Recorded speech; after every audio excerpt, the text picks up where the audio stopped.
Bonjour à tous, aujourd'hui un petit peu de mécanique avec la notion de torseur cinématique. Alors, un torseur c'est quoi?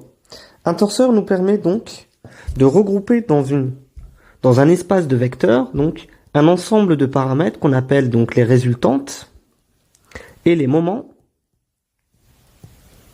définis en un certain point A. Donc en effet, ce premier terme est défini par ce qu'on appelle la résultante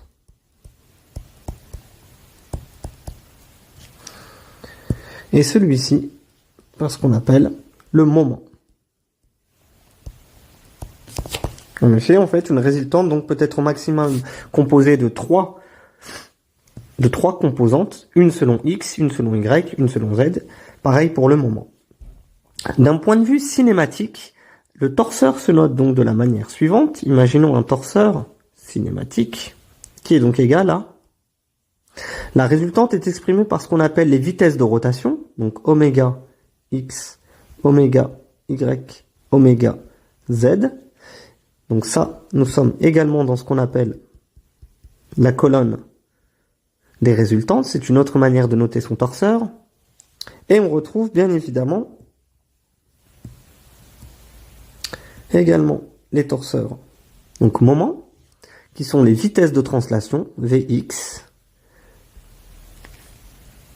Vy, Vz, qui représentent la composante moment d'un torseur généralisé, défini en un certain point. Exemple, en cinématique, prenons le cas de la liaison pivot de centre A et d'axe Z.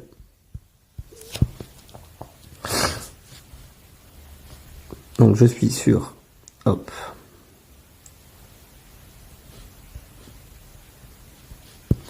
pivot de centre A et d'axe Z. D'accord? Alors, son torseur est construit tout simplement, le torseur cinématique est construit tout simplement en fonction du nombre de degrés de liberté qu'il y a.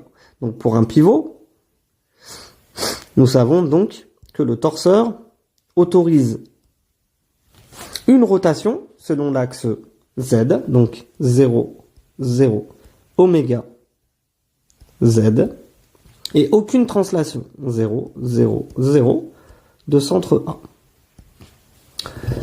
Je peux transformer ce torseur en un autre point.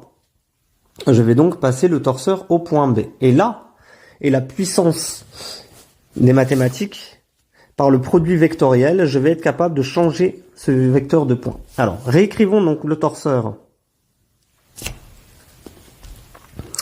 pivot de centre A d'axe Z. Il a donc une composante qu'on va appeler, par exemple, donc oméga petit z porté par z, 0 en moment en vitesse au centre A.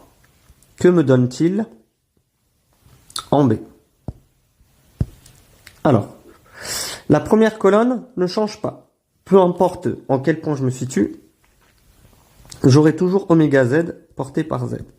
Maintenant, je vais utiliser la fameuse formule de Varignon qui me dit que, donc ça c'est bien évidemment la vitesse de A, d'accord, appartenant par exemple entre 1 et 0. Imaginons que là j'avais donc le bâti, ici 0.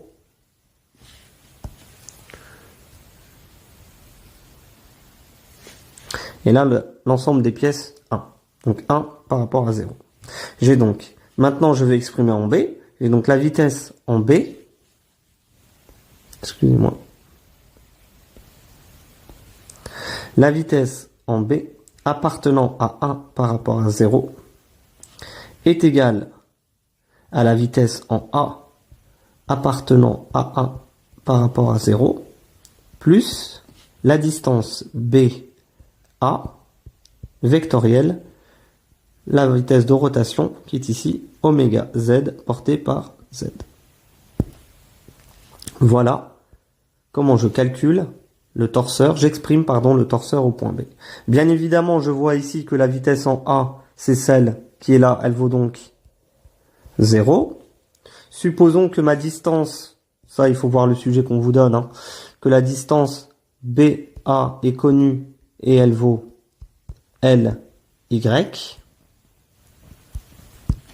Je peux donc calculer la vitesse en B, VB appartenant à 1 par rapport à 0, et donc égal à BA, LY, vectoriel, vectoriel, oméga Z, porté par Z. J'ai vu la vidéo précédente que j'ai placée, et donc je sais calculer un produit vectoriel. Pour rappel, hein, tout simplement, je note X, Y, Z, X, Y. Si je ne me déplace dans ce sens, mes produits vectoriels sont comptés positivement. Si bien sûr les vecteurs de base sont dans la même base, et si je vais dans ce sens-là, mes vecteurs sont comptés négativement. Je suis dans le cas Y vectoriel Z, ça me donne plus X. Donc mon résultat ici est égal à L oméga Z porté par X. Je peux ainsi réécrire mon torseur pivot de 1 sur 0, non plus au point A mais au point B. Je sais que la première colonne n'a pas bougé, oméga Z porté par Z. Et en vitesse de translation, cette fois, j'ai L oméga Z porté par X. Et je suis cette fois au point B. Torseur que je peux réécrire de la manière suivante. 0, 0, oméga Z. L oméga Z, 0, 0. Voilà, aujourd'hui tu as vu comment exprimer un torseur en un point différent grâce à la formule de Varignon. Merci.